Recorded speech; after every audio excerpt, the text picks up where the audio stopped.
So let's focus a little bit on some of the major incidences of the um, War of the Revolution. In the summer of 1776, about 30,000 British soldiers arrived in New York City, and Washington's troops were then greatly outnumbered. These British soldiers were led by General William Howe.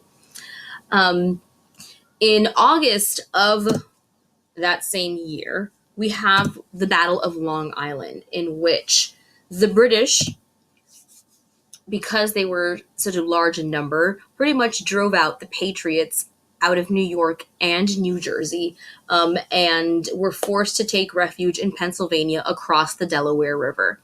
The British were so sure that they would win this war and it would be over soon that they decided to leave the defenses of New Jersey to the Hessians, which were a group of German mercenaries, while the British Army then spent the winter in comfort in New York.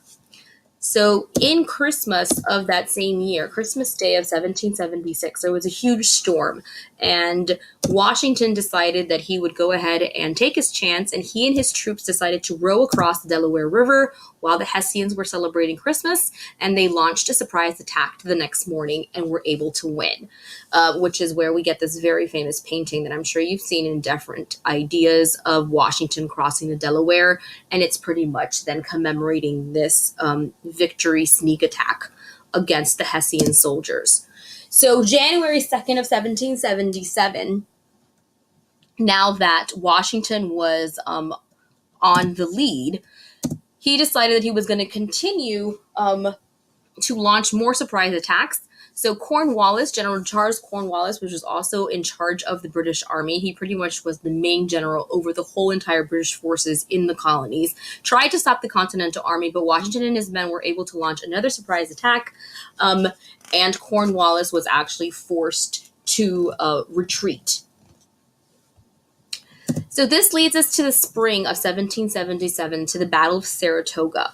And the British had a plan. They were planning to capture the city of Albany and take control of the Hudson River, which that would then cut off New England from the rest of the colonies from being able to get any supplies. So the way that this would work would be that General William Howe would then move north up to the Hudson River. General John Burgoyne would have another regiment, and he would be heading south from Canada and try to recapture Fort Ticonderoga, which had fallen to the Patriots before. And then Lieutenant Colonel Barry St. Ledger would travel down the Mohawk Valley, and then all three would meet in Albany. So this was the British plan. Now, the British plan, however, did not go as foreseen. Howe decided that he was going to take Philadelphia along the way, and so was not en route when he was supposed to be. So when Burgoyne tried to recapture Ticonderoga, he was forced back. St. Ledger was forced back by General Benedict Arnold, right, which was also part of the original group who captured Fort Ticonderoga in the first place. So Benedict Arnold was a very well-known Patriot general, which, yes, later on is most known for being a traitor, but at the very beginning of this war was definitely a big part of the Patriot victories. Burgoyne eventually made it to Saratoga, but was met by the American forces that was led by General Horatio Gates, and eventually the British had no choice but to surrender. This was the first major American victory of the war, and it was very important because it was after the Battle of Saratoga where other European nations began to see that the colonials might actually stand a chance, and it actually brought in help from other allies because of our victory at Saratoga. Now, in the winter of 1777, this is the winter of Valley Forge. It was a very terrible, bitter winter. Washington and about 12,000 of his men settled at Valley Forge, Pennsylvania. The troops suffered through the brutal winter. There were shortages of food, clothing, and shelter.